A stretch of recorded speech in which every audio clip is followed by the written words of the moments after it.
Assalamualaikum warahmatullahi wabarakatuh. Terima kasih telah mengklik video ini. Baiklah, ini adalah video keempat sekaligus video terakhir saya dalam menjelaskan atau menjabarkan materi mata kuliah hukum pajak. Nah, materi terakhir yang akan saya bahas yaitu mengenai tentang perhitungan pajak PPN, PPH, PPNBM, dan PBB. Baiklah, tanpa membuang waktu, mari kita langsung saja ke penjelasannya.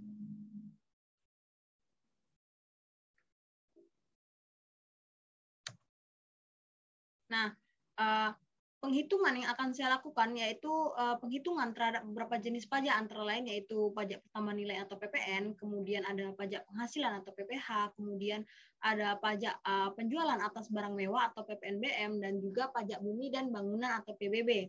Nah, yang pertama itu saya akan membahas mengenai pajak pertambahan nilai atau PPN. Nah, PPN sendiri adalah pajak yang dikenakan atas konsumsi dalam negeri oleh wajib pajak orang pribadi maupun badan dan pemerintahan. Nah, dalam penerapannya sendiri, badan atau perorangan yang membayar pajak ini tidak diwajibkan untuk menyetorkan langsung ke kas negara, melainkan lewat pihak yang memotong atau memungut PPN. Nah, pajak penambahan nilai sendiri bersifat objektif dan tidak kumulatif dan merupakan pajak tidak langsung. Nah, subjek pajaknya sendiri terdiri dari pengusaha kena pajak atau PKP dan non-PKP. Nah, harus dipahami dulu sebelum kita memahami materinya lebih jauh bahwa subjek pajak ini berbeda dengan wajib pajak, di mana subjek pajak ini belum tentu memiliki kewajiban untuk membayar pajak, sedangkan wajib pajak ini sudah memiliki kewajiban untuk membayar pajak dan menyetorkannya ke kas negara. Nah, selanjutnya saya akan membahas mengenai dasar pengenaan pajak atau PPN atau DPP. Nah, untuk menghitung pajak pertambahan nilai atau PPN, atau pajak pertambahan nilai biasanya digunakan dasar pengenaan pajak atau DPP. Nah, dasar pengenaan pajak atau DPP sendiri terdiri dari satu, harga jual. Harga jual ini berarti adalah nilai berupa uang termasuk semua biaya yang diminta atau seharusnya diminta oleh penjual karena penyerahan barang kena pajak. Nah, yang kedua adalah penggantian. Nah, penggantian ini adalah nilai berupa uang termasuk semua biaya yang diminta atau seharusnya diminta oleh pengusaha karena penyerahan jasa kena pajak, ekspor jasa kena pajak, atau ekspor barang kena pajak yang tidak berwujud.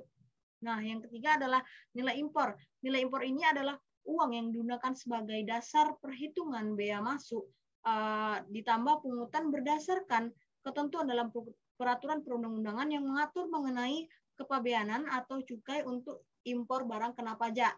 Nah, yang keempat adalah nilai ekspor. Nilai ekspor sendiri adalah uang atau biaya yang diminta oleh eksportir. Yang kelima adalah nilai lain.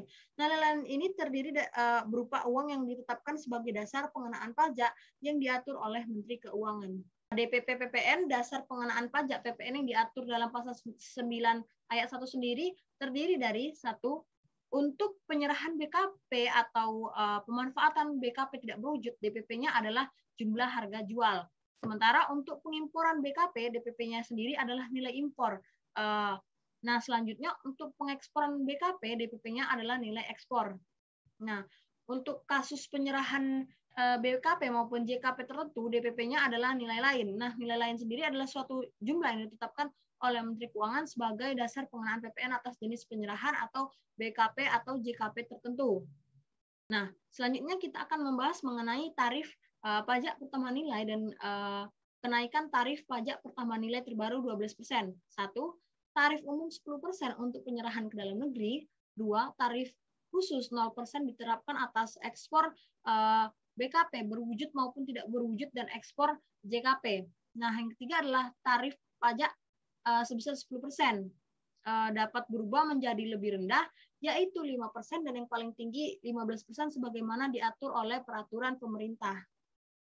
Nah, jika kita mengacu pada RUU KUP yang tengah digodok oleh pemerintah dan parlemen, maka kita mengetahui bahwa misalnya pemerintah itu berencana untuk menaikkan tarif pajak menjadi 12%. Nah, kenaikan tarif pajak 12% ini jika kita lihat dalam ketentuan tarif PPN yang terakhirnya disebutkan bahwa yang paling tinggi ada 15%, maka rencana pemerintah ini masih dalam batas ketentuan. Selanjutnya, kita akan membahas mengenai contoh penghitungan pajak pertama nilai. Nah, penghitungan pajak pertama nilai yang terutang dilakukan dengan cara mengalihkan tarif pajak dengan dasar pengenaan pajak atau DPP. Nah, proses penghitungan tersebut dapat diilustrasikan sebagai berikut. Nah, jadi rumusnya untuk mencari PPN itu adalah mengalihkan tarif PPN dengan dasar pengenaan pajak. Nah, di sini contoh kasusnya adalah ada sebut saja PT Triple A menjual tunai barang yang kena pajak dengan harga jual 25 juta. Nah, kita bisa mencari pajak pertama nilai yang terutang itu yaitu dengan 10% dikalikan dengan harga jual yakni 25 juta yaitu sama dengan 2.500.000 rupiah. Nah, 10% di sini ya seperti yang sudah saya jelaskan sebelumnya yaitu tarif pajak umum yang terdapat dalam tarif pajak pertama nilai dikalikan dengan dasar pengenaan pajak 25 juta. Nah, dasar pengenaan pajaknya ini sama dengan harga jual. Nah, 25 juta. Nah, dalam contoh ini kita ketahui bahwa untuk mencari pajak pertama nilai yang terutang itu dengan mengkalikan 10% yaitu tarif PPN nomor 1 yaitu tarif PPN umum yang 10% itu untuk penyerahan di dalam negeri lalu dikalikan dengan dasar penjualan pajak. Nah, dasar pengenaan pajak. Nah, dasar pengenaan pajak ini sama dengan harga jual barang tersebut yaitu lalu didapatlah hasil pajak pertama nilainya yaitu 2.500.000. Nah, PPN sebesar 2.500.000 itu merupakan pajak keluaran yang dipungut oleh pengusaha kena pajak PT Triple A. Baik, selanjutnya saya akan membahas mengenai pajak penghasilan. Nah, pajak penghasilan sendiri dibebankan kepada seseorang yang sudah memiliki penghasilan yang diatur di dalam Undang-Undang tentang Pajak. Nah, disebutkan bahwa yang terkena pajak adalah semua bentuk penghasilan termasuk upah, gaji, tunjangan, honorarium maupun pembayaran lain yang berhubungan dengan jasa atau kegiatan jabatan maupun pekerjaan. Nah, cara perhitungan pajak penghasilan sendiri itu ada 4 tahap. Yang pertama itu kita harus menghitung pajak penghasilan bersih selama setahun. Nah, pajak penghasilan bersih selama setahun ini didapat dari total bruto total penghasilan kotor yang dikurangi dengan biaya-biaya wajib seperti biaya pensiun, biaya kredit atau hutang lainnya. Nah, jadi untuk mencari penghasilan bersih ini kita itu harus mengurangi dulu semua total penghasilan kotor kita, baik yang dari tunjangan maupun dari lain-lain kita jadikan satu, lalu kita kurangi biaya wajib seperti biaya pensiun, kredit dan lainnya. Nah, itulah total penghasilan bersih kita selama setahun. Nah, selanjutnya untuk menghitung pajak penghasilan kita akan melewati langkah menghitung pajak penghasilan tidak kena pajak. Nah, ya, di sini bermaksud jika seorang individu itu memiliki pendapatan yang tidak lebih dari batas PTKP, maka ia tidak akan dibebankan pajak penghasilan. Nah, sebaliknya jika pendapatan ini melebihi batas PTKP, maka ia wajib membayar pajak penghasilannya sesuai dengan perhitungan hasil neto setahun yang sudah dikurangi pajak tidak kena penghasilan tidak kena pajak. Nah, besar tarif penghasilan tidak kena pajak sendiri berbeda-beda sesuai dengan pendapatan masing-masing. Namun dalam aturan terbaru pemerintah ditetapkan bahwa nilai PTKP untuk wajib pajak pribadi sebesar dengan 54 juta, di mana itu berarti 4.500.000 per bulan. Nah, jadi kita contohkan saja jika seseorang itu bekerja namun pendapatannya itu di bawah dengan 54 juta dalam setahun maupun kurang dari 4.500.000 dalam sebulan, maka ia itu tidak wajib untuk membayar pajak. Selanjutnya itu adalah menghitung penghasilan kena pajak. Nah, penghasilan kena pajak ini sendiri berbeda dengan penghasilan tidak kena pajak. Nah, anggap saja jika kita memiliki pendapatan yang lebih dari 54 juta per tahun, maka status wajib pajak kita adalah penghasilan kena pajak. Nah, penghasilan kena pajak sendiri itu terbagi menjadi 2 kategori, yaitu penghasilan kena pajak yang memiliki NPWP dan penghasilan kena pajak yang tidak memiliki NPWP. Jadi besarannya itu berbeda antara pemilik NPWP maupun yang tidak memiliki NPWP. Nah, biasanya yang tidak memiliki NPWP ini besarannya itu tarifnya itu lebih besar.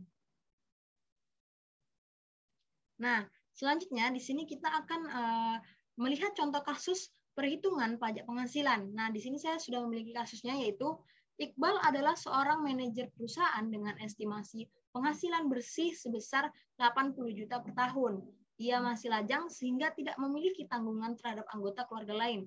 Maka pajak penghasilan yang harus dibayarkan adalah, nah langkah pertama itu kan kita harus menghitung penghasilan kena pajaknya sendiri. Nah, dikarenakan Iqbal ini lajang, maka ia masuk dalam kategori pertama. Maka PKP Iqbal sebesar penghasilan bersih dikurangi dengan penghasilan tidak kena pajak. Nah, penghasilan bersih kan 80 juta, sedangkan aturan penghasilan tidak kena pajak itu 54 juta. Nah, masih ada sisa sekitar 26 juta. Nah, setelah diketahui besaran PKP Iqbal, maka kemudian kita akan menghitung pajak penghasilannya. Nah, dikarenakan oleh penghasilan kena pajak Iqbal ini kurang dari 50 juta, maka pajak penghasilan yang dikenakan ada 5%, yaitu bisa kita hitung berarti 50 juta dikali 5% sama dengan 2,5 juta. Nah, dari perhitungan tersebut, maka bisa kita ketahui bahwa Iqbal setiap tahunnya harus membayar sebesar 2,5 juta pajak penghasilan. Selanjutnya di sini adalah pajak penjualan atas barang mewah. Nah, pajak penjualan atas barang mewah sendiri merupakan pajak yang dikenakan kepada wajib pajak atas penjualan suatu barang mewah. Nah, penetapan pajak penjualan atas barang mewah sendiri bertujuan untuk melindungi pedagang kecil agar tidak tergerus oleh keberadaan pedagang besar yang menjual komoditas impor.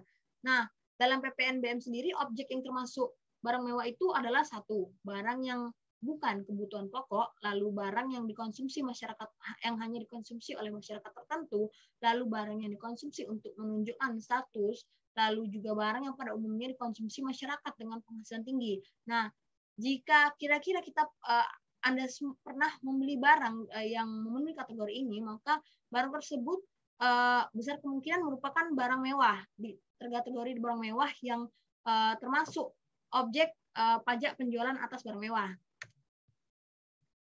Nah, sama dengan PPN di awal, untuk menghitung besaran PPNBM ini dibutuhkan dasar pengenaan pajak juga, yaitu di antara lain meliputi harga jual, yaitu nilai berupa uang termasuk semua biaya yang diminta penjual karena adanya barang kena pajak atau BKP.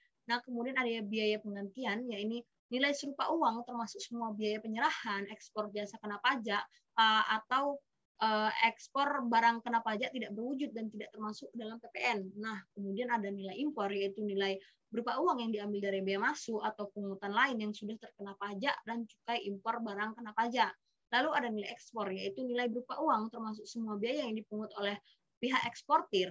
Nah, lalu terakhir adalah nilai lainnya, yaitu nilai yang berupa uang dengan jumlah yang ditetapkan sebagai dasar pengenaan pajak sesuai keputusan Menteri Keuangan. Nah, mengenai mekanisme pengenaan pajak penjualan atas barang mewah sendiri itu berbeda dengan pajak pertama nilai, di mana mekanisme pemungutan pajak penjualan atas barang mewah itu dilakukan dengan faktur pajak sebagaimana diisyaratkan dalam pemungutan pajak pertama nilai. Nah, hanya saja berbeda di dalam pajak penjualan atas barang mewah ini, yaitu tidak dikenal adanya istilah pajak masukan, sehingga tidak dikenal sistem pengkreditan seperti di dalam PPN. Nah, rumus untuk perhitungan pajak penjualan atas barang mewah dan pajak pertama nilai Indonesia sendiri yaitu dilakukan. Jadi sebelum kita melakukan perhitungan pajak penjualan atas barang mewah, sebelumnya kita harus mengetahui dulu tarif PPN dan PPNBM di Indonesia. Nah, tarif PPN saat ini sebesar 10% itu saat ini masih sebesar 10% ya, yaitu meliputi antara lain satu, ekspor barang kena pajak berwujud, lalu ada ekspor barang kena pajak tidak berwujud, lalu ekspor jasa kena pajak.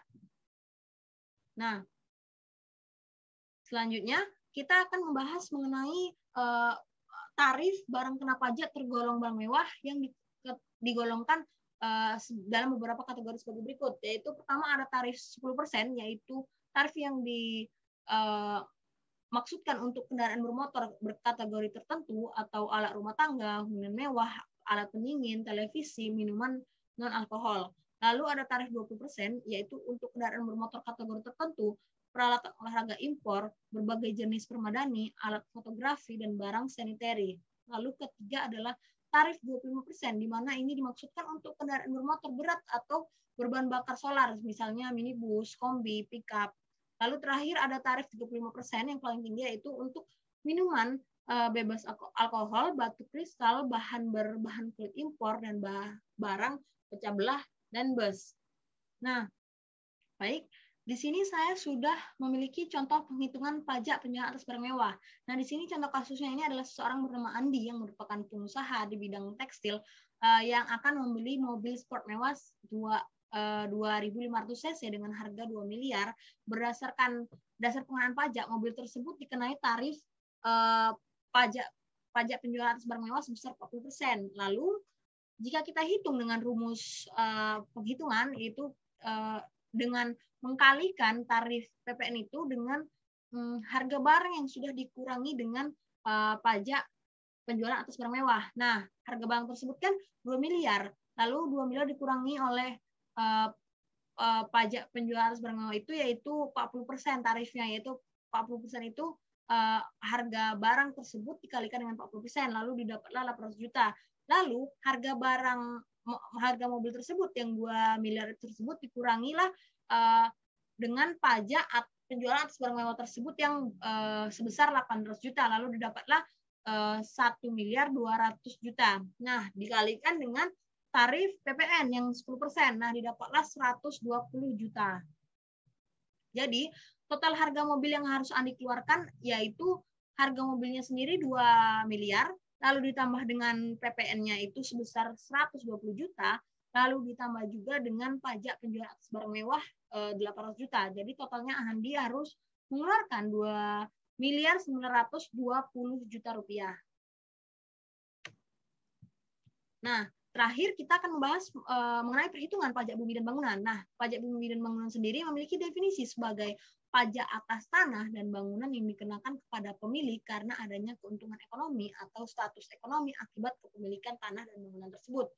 Nah, subjek pajak dan bumi bangunan sendiri adalah wajib pajak orang pribadi dan juga wajib pajak badan. Nah, jadi subjek pajak yang dikenakan pajak bumi dan bangunan ini dapat berupa wajib pajak pribadi maupun badan yang mempunyai hak atas bumi atau memperoleh manfaat dari bumi, memiliki atau menguasai dan atau memperoleh manfaat atas bangunan.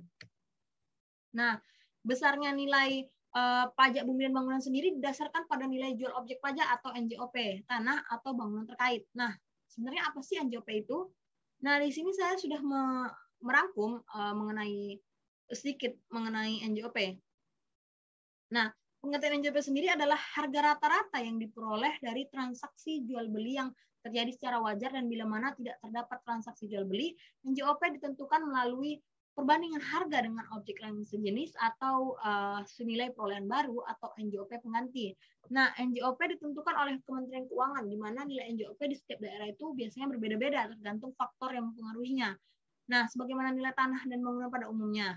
Nah, biasanya faktor yang memperoleh biasanya NJOP ini dipengaruhi oleh beberapa faktor. Yang lain adalah satu, faktor yang mempengaruhi NJOP bumi adalah lokasi, biasanya peruntukan atau pemanfaatan serta kondisi lingkungan di sekitarnya.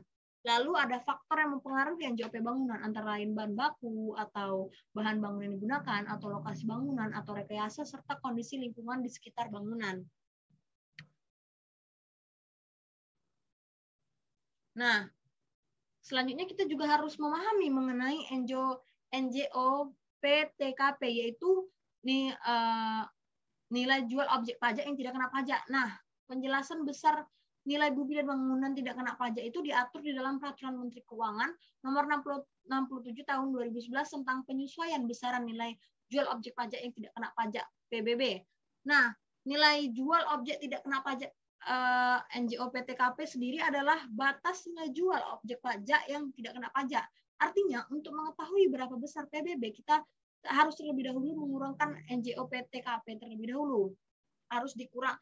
Maka besaran PBB ini harus dikurangkan dengan NJOP-TKP terlebih dahulu. Nah, besarnya NJOP sendiri telah diatur ya di dalam Peraturan Menteri Keuangan Nomor 23 Tahun 2014 tentang penyesuaian besar nilai jual objek pajak tidak kena pajak bumi dan bangunan. Nah, dalam belet ini berlaku hingga sekarang bahwasannya besarannya nilai jual objek pajak tidak kena pajak atau NJOP TKP sendiri ditetapkan sebesar 12 juta rupiah. Nah, tarif PBB terbaru dan cara menghitung pajak bumi dan bangunan. Nah, seperti yang saya sebutkan di atas, tarif PBB terbaru naik seiringnya berlakunya UU HKPD yang disahkan oleh Presiden Jokowi pada awal 2022. Nah, UU HKPD mengatur mengenai berbagai ketentuan desentralisasi fiskal dan asas ekonomi pemerintah yang salah satunya mengenai penetapan kenaikan tarif PBB. Nah, merujuk pasal 41 UU HKPD, besar tarif PBB P2 paling tinggi itu adalah 0,5%. Sedangkan tarif PBB P2 berupa lahan produksi pangan dan ternak ditetapkan lebih rendah daripada tarif untuk lahan lainnya. Nah, tarif PBB 2 ini nantinya akan ditetapkan terlebih dahulu dengan peraturan daerah di masing-masing daerah. Nah, untuk mencari PBB sendiri, kita memiliki rumus di sini di mana PBB sendiri tarifnya itu 0,5%, itu akan dikalikan dengan nilai jual kena pajak. Lalu nilai jual kena pajak sendiri cara mencarinya itu adalah 40% itu dikalikan dengan nilai jual objek pajak yang dikurang dengan nilai jual objek pajak yang tidak kena pajak. Nah, 40% di sini bermaksud apabila nilai jual objek pajak tersebut tidak lebih dari 1 miliar. Nah, 20% apabila kurang dari nilai tersebut. Nah, nilai jual objek pajak sendiri kan tadi sudah disebutkan di awal, yaitu sebesar 12 juta rupiah. Nah, dengan kata lain rumus singkat pajak bumi dan bangunan ini adalah 0,5% dikalikan 40%, nah lalu dikalikan juga dengan nilai jual kena pajak. Nah, di sini saya sudah mempunyai contoh perhitungan pajak bumi dan bangunan, di mana di sini ada PT Triple A memiliki lahan di daerah Jakarta yang memiliki area tanah seluas 1.000 meter persegi dengan luas tanah bangunan 800 meter persegi. Nah, diketahui NJOP tanah per meter di daerah tersebut sebesar 5 juta dan harga bangunan per meter yaitu sebesar 1 juta. Nah, pertama-tama kita harus menghitung NJOP bumi dan bangunan terlebih dahulu, di mana buminya itu kan tadi bumi itu dimaksud dengan tanahnya itu kan tadi seluas 1.000 meter persegi dan dikalikan dengan 5 juta, di mana NJOP tanah per meter daerah tersebut. Nah, didapatlah sebesar 5 miliar rupiah. Lalu bangunannya tadi disebutkan 800 meter persegi, lalu dikalikan dengan 1 juta, yaitu harga bangunan per meter di daerah tersebut 1 juta. Lalu didapatkanlah 800 juta. Nah, NJOP bumi dan bangunan ini kita tambahkan satu sama lain, ya ini NJOP buminya itu 5 miliar ditambahkan dengan NJOP bangunan sebesar 800 juta, dapatlah 5 miliar 800 juta. Nah, sekarang selanjutnya kita akan menghitung NJKP. NJKP ini 40% dikalikan dengan NJOP bumi dan bangunan yang telah kita dapatkan tadi, dikurang NJOP TKP, yaitu yang sebesar 12 juta. Lalu didapatkanlah hasilnya 2 miliar 315 juta 200.000 rupiah. Nah, selanjutnya terakhir adalah menghitung PBB-nya, yaitu dengan mengkalikan 0,5% dikalikan dengan NJKP yang sebesar 2 miliar 315 juta 200.000 rupiah. Nah, dapatlah 11 juta 576.000 rupiah. Maka setiap tahunnya diketahui bahwa PT Triple A tersebut harus membayar pajak bumi dan bangunan sebesar 11 juta 576.000 rupiah. Baiklah, itu saja yang dapat saya sampaikan. Terlebih terkurang mohon dimaafkan. Wabillahi taufiq wal hidayah. Wassalamualaikum warahmatullahi wabarakatuh.